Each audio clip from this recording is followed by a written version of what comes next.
Party किसी को भी उम्मीदवारी देगी, हम तन मन धन से पार्टी के अध्यक्ष होने के नाते, पार्टी के कार्यकर्ता होने के नाते हम पूरी ताकत से, पूरी मेहनत से उसका काम करेंगे। देखो तारीख गवाह है, MIM ने हमेशा मुसलमान जहाँ पर वोटों का है वहाँ पर इन्होंने हमेशा बंटवारा करा है। ये लोग बीजेपी के मानने वाले लोग हैं, इनका जो नेता है वो बड़ी बड़ी डीलिंग करता है और ये सारी चीज़ को अब मुसलमान समझ चुका है। हमने एक शब्द पहले भी बोला और अभी भी बोल रहे हैं, कल भी यही बोलेंगे। कांग्रेस पार्टी महाविकास अघाड़ी के अंदर जिसको टिकट मिलेगा मालेगांव शहर से, हम तन मन धन से उसका काम करेंगे, भले शेख आसिफ साहब को मिले या और किसी को भी मिले।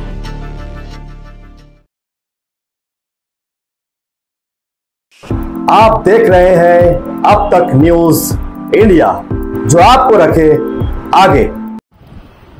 बेग साहब, पार्लियामेंट के चुनाव का आज बिगुल बज गया, इसका ऐलान हो चुका है। भाजपा ने अपने उम्मीदवार जाहिर कर दिए धुलिया लोकसभा सीट के लिए। अभी तक कांग्रेस के उम्मीदवार का ऐलान तक नहीं हुआ, जबकि लोकसभा के चुनाव का ऐलान हो गया। आप मालेगांव शहर के सदर हैं, तो क्या देखते हैं आप इस वजह से? बीजेपी का असल में ऐसा है कि उन्होंने जो ऐलान किए, जहाँ जहाँ उनकी सीटें थी उन्होंने वहाँ का ऐलान किए। उन्होंने वहाँ ऐलान नहीं किए जहाँ पर उनका गठबंधन है। उनका भी गठबंधन की वजह से जहाँ जहाँ सीटें थी अभी भी उनका कामकाज रुका हुआ है। वैसे हमारी महाविकास अघाड़ी के अंदर 4 पार्टी है। उसके लिए हो सकता है आज कल के अंदर 2 दिन में 4 रोज के अंदर हमारा लमसम, कल हमारे प्रदेश अध्यक्ष नाना पटोले साहब से बात हुई, 2-4 रोज के अंदर हमारा भी पार्टी का ऐलान हो जाएगा। कोई 2-4 सीटों के ऊपर पेज फंसा हुआ है, बहरहाल वो भी क्लियर हो जाएगा। और हमारा कल पार्टी का बिल्कुल कल बच जाने वाला है। 17 तारीख को शिवाजी पार्क के अंदर हमारे पंत प्रधान के उम्मीदवार माननीय राहुल जी गांधी साहब कल शिवाजी पार्क से खिताब करेंगे और वहीं से कल हमारा पार्लियामेंट के इलेक्शन का बिल्कुल बच जाने वाला है। क्या लगता है आपको, धुलिया मालेगांव मतदार संघ से इस मर्तबा किसी नए चेहरे को दिया जाएगा या फिर वही पुराने चेहरे होंगे?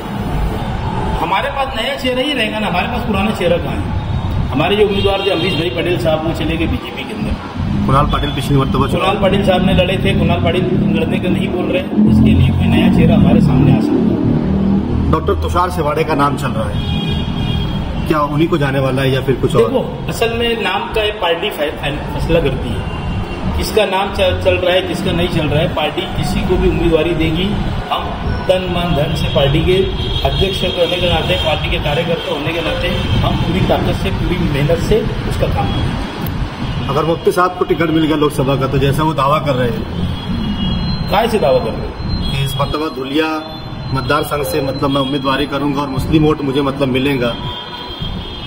देखो तारीख गवाह है, MIM ने हमेशा मुसलमान जहाँ पर खड़े रहता है वहाँ पर, यानी मुसलमान जहाँ पर वोटों का है वहाँ पर इन्होंने हमेशा बंटवारा करा। ये लोग बीजेपी के मानने वाले लोग हैं, इनका जो नेता है वो बड़ी बड़ी डीलिंग करता है और ये सारी चीज़ को अब मुसलमान समझ चुका। उन्होंने बिहार के अंदर उनको बता दिए, उनको तेलंगाना में बता दिए, उन्होंने कलकत्ता के अंदर ममता बनर्जी के वहाँ पर उन्होंने सीटें खड़ी कर दी। सब जगह लोग समझ चुके हैं अब इनकी पॉलिसी चलने वाली नहीं है।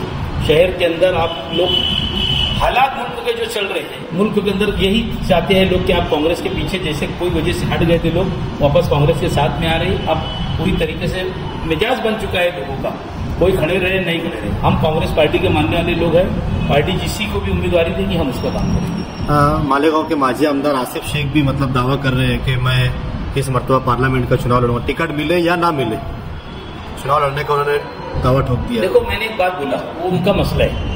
अगर पार्टी ने शेख आसिफ साहब को भी टिकट दी तो हम उनका भी काम करेंगे। हमारे को वो उनका मतलब है कि उनको टिकट मिले या ना मिले, वो लड़ेंगे नहीं लड़ेंगे, वो 2 नंबर की बात है। हमने एक शब्द पहले भी बोला और अभी भी बोल रहे हैं, कल भी यही बोलेंगे। कांग्रेस पार्टी महाविकास अघाड़ी के अंदर जिसको टिकट मिलेगा मालेगांव शहर से, हम तन मन धन से उसका काम करेंगे, भले शेख आसिफ साहब को मिले या और किसी को भी मिले। क्या लगता है इस बार क्या बीजेपी की सीट यहाँ पर गिरेगी? हालात तो पूरे मुल्क के अंदर इसी तरीके से है। सुभाष भामरे के खिलाफ बहुत नाराजगी है और नाराजगी का पूरा फायदा हम लोगों को इस वक्त इंशाअल्लाह ताला कांग्रेस को यहाँ पर पार्लियामेंट के अंदर अच्छा उम्मीदवार देंगे और वो चुन के आएगा, ये हमें पूरी उम्मीद है। सुभाष भामरे को टिकट मिलते ही उन्होंने दौरा शुरू कर दिया है, नाराज लोगों के साथ वो संवाद कर रहे हैं, उनसे मिल रहे हैं, उनको मनाने की कोशिश कर रहे हैं। और इस बार उन्होंने इतना इत्मीनान बख्श उनको मतलब ये है कि वो इस बार भी तीसरी मर्तबा हैट्रिक करने जा रहे हैं, उनका दावा है। देखो, दावे तो है, दावे की कलाई खुल जाएगी। आज पावर लूम मजदूर परेशान है, पावर लूम का बुनकर परेशान है, खेती का शेतकरी परेशान है, खेती में करने वाले परेशान है, मजदूर परेशान है। ऐसे तमाम लोग मुल्क के अंदर बसने वाले जिनको कपास का रेट नहीं मिल रहा, जिनको सोयाबीन का रेट नहीं मिला, किसी को कांदे का रेट नहीं मिल रहा है। आज सबसे ज्यादा अगर कोई परेशान है तो किसान के बाद है वो पावर लूम वाले परेशान है। यार का भाव दिन ब दिन कभी सुबह कुछ रहता, दोपहर में कुछ रहता, शाम में कुछ रहता। हमारी सरकार है कि तो हमने नेताजी को हमारे यही कहा कि हमारे को सूद का जो मामला है यार का, उसको एक सट्टे की तरफ देखा जाता है मालेगांव शहर के। तीनों टाइम अलग अलग रेट रहता। अगर हमारी सरकार आती है तो सबसे पहले हम यही खत्म करने का कहें कि हमारे नेता को कि हमारा भी सूद का रेट एक वक्फे के लिए तय करके दिया जाए। मालेगांव शहर में सबसे ज्यादा अक्सरियत में वोट है, 3 से 3.25 लाख वोट का एक बड़ा मतलब ये इसको माना जाता है। अगर आपका दिया हुआ पार्टी का उम्मीदवार ताल्लुकों में मजबूत अगर साबित होता है तो शायद मालेगांव की वोट उसके लिए जीत का मुकाम हासिल कर सकती है। लेकिन अगर कमजोर उम्मीदवार हुआ और वो ताल्लुके में नहीं टिक पाया तो मुसलमानों की पूरी वोट इस बार भी क्या जाया हो जाएगी। हम लोग अभी तक के जो मालेगांव का मसला है, हम पूरी तरीके से, हमारे नेता ने कल मुझे मुंबई बुलाए थे, नानाजी पटोले साहब ने, हमारा मेरी उनसे बहुत टाइम तक डिस्कस हुई। हम यही चाहते कि उम्मीदवार ऐसा हो कि हमको हमेशा बागलान के अंदर वोट का परसेंटेज हमारा कम हुआ है। हम लोग ऐसा चाहते हैं कि हम लोगों को बागलान के अंदर मेहनत करके हम लोगों को 60-70% वोट बागलान के अंदर मिलना चाहिए। हम ऐसा उम्मीदवार की तैयारी कर रहे हैं, हम लोग ऐसा उम्मीदवार ढूंढ रहे हैं और जो करीब करीब हमारे शामिल होने के लिए इसमें समझता हूँ जा रहे हैं। क्या कोई मुस्लिम उम्मीदवार का चर्चा है कि मालेगांव दुनिया इतनी बड़ी अक्सरियत में मुस्लिम है तो पार्टी क्या किसी मुसलमान को यह मौका देंगे क्या? देखो, ये इलेक्शन जो है ना, सेकुलरिज्म बचाने का और संविधान बचाने का इलेक्शन है। ये हिंदू और मुसलमान के नजरिए से इलेक्शन को नहीं देखा जाएगा। किसी को भी टिकट मिलेगा। हम आज जो जिंदगी गुजार रहे हैं, कभी हिंदू मुसलमान के नाम पे, कभी सीए के नाम पे, कभी एनआरसी के नाम के पर, हम लोग आज तक के उसकी परेशान हैं और हमेशा मुसलमानों को निशाना बनाया जा रहा है, कहीं बुलडोजर चलाया जा रहा है। और मुसलमान ही नहीं, आज सेकुलर हिंदू भी परेशान है।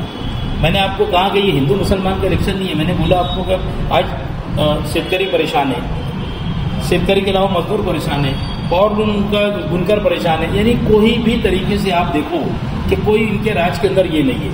आज जो अच्छा तबके के लोग हैं, जो सूझबूझ रखने वाले लोग हैं, इलेक्ट्रल बॉन्ड का मामला आया, सुप्रीम कोर्ट ने मामला ओपन किया। इन्होंने ऐसी जगह से चंदा लिया जहां पर ईडी की रेट भेजा, वहीं से इन्होंने चंदा लिया।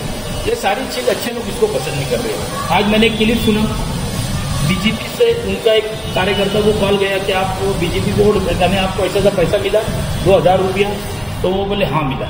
तो बोले आप बीजेपी को वोट देंगे? तो बोले हम क्यों देंगे। उसने सारी तफसील से उनको बताया कि हम इसके हस्ते बीजेपी को वोट नहीं देंगे। अजीत दादा 70,000 करोड़ रुपए का घोटाला करता, बीजेपी की गोद में बैठ जाता जाके, वो हो जाता। एकनाथ शिंदे घोटाला करता, एकनाथ शिंदे साहब को बीजेपी ले लेगी। एक नहीं अनेक मामले ऐसे हैं कि जो घोटाला करता, बीजेपी उनको अपना उम्मीदवार बनाती, अपना डीसीएम बना देती, अपना ये कर देती। इसके लिए सूझबूझ रखने वाले लोग आप इनको पसंद करेंगे नहीं। आप दूध का दूध, पानी का पानी, सेकुलरिज्म बचाने का, संविधान बचाने का इलेक्शन है। सबको एक साथ होकर, हिंदू मुसलमान को नहीं, सबको एक साथ होकर वोट देना है। आप एक साथ होने की बात कर रहे हैं। खबर अखबार में खबर छपी है कि जैसे ही चुनाव का बिगुल बजा है, हैदराबाद से मुफ्ती साहब को फोन आ गया, अर्जेंट मतलब बुलाना हुआ है उम्मीदवारी के लिए। मैं क्या बोला, देखो ये सब तोड़ी का मामला है, एकदम साफ और सीधे लफ्जों में मैं बोलूंगा, क्योंकि मैं इस बात का गवाह है। पीछे उनको इलेक्शन के अंदर खड़े कर रहे थे, कितना पैसा कहां पर कौन दे रहा था, कितना पैसा इनको दे रहा था और क्या हो रहा था। ये बीजेपी की यानी बी टीम, तो ये देखो बी टीम हाई है। इसके बाद इनको ये है ना कि भाई तुम्हारा उम्मीदवार खड़े करो, इनका करोड़ों में सौदा होता और ये उम्मीदवार खड़े करते हैं। शहर की आवाम अच्छी से जान चुकी है, शहर की आवाम अब ये सब झांसे में आएगी नहीं। अवैसी साहब ने खुद बोला था, मैं 2-4 महीने के अंदर मालेगांव आऊंगा। आज तक के 5 साल का 4.5 साल का वक्त गुजर गया, आज तक के अवैसी साहब मालेगांव नहीं गया। इनका नेता जो है अवैसी साहब, जिसको बोलते हैं असदुद्दीन अवैसी साहब, ये जो देखो इसकी मिसाल है। अगर अभी जाबिर भाई के यहाँ पर कुछ, जाबिर भाई ने कुछ बोल दिया तो जाबिर भाई के यहाँ पर ईडी पहुंच जाएंगी, इनकम टैक्स से पहुंच जाएगा, सीबीआई पहुंच जाएगी। इनके यहाँ पर कितने लगे ईडी गई, मुझे एक तुम बता दो।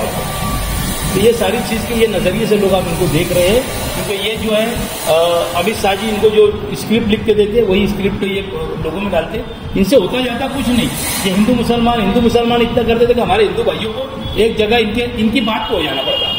तो आप मालेगांव शहर की आवाम ये सब झांसे में आने वाली नहीं है। ये करेंगे, ये कैसे चुन के आएंगे, इन्होंने हमको बताना। इन्होंने हमको बताना कि कैसे चुन के आएंगे। अगर ये चुन के आने वाले रहेंगे ना तो हमको बता देना कि कैसे चुन के आएंगे। अगर मुसलमान का मामला है तो ये हिंदू मुसलमान का इलेक्शन है, ये संविधान बचाने का इलेक्शन है। इसके लिए ये हम लोग इनकी बात में जैसे भी आने वाले नहीं है, शहर की आवाम अच्छी तरीके से समझ चुकी है, अवेसी को भी समझ चुकी है। और यहाँ जो भी खड़े रहेंगे इलेक्शन के अंदर MIM से, उसको उसकी औकात आवाम असम्बली के इलेक्शन में भी बता देगी। अगर ये सिर को धक्का लगता है उनकी वजह से, कई फर्क से, छोटे मोटे फर्क से अगर हमारा उम्मीदवार गिरेगा तो मालेगांव शहर की आवाम इनको असम्बली के चुनाव में भी इनको उनकी औकात बता देगी।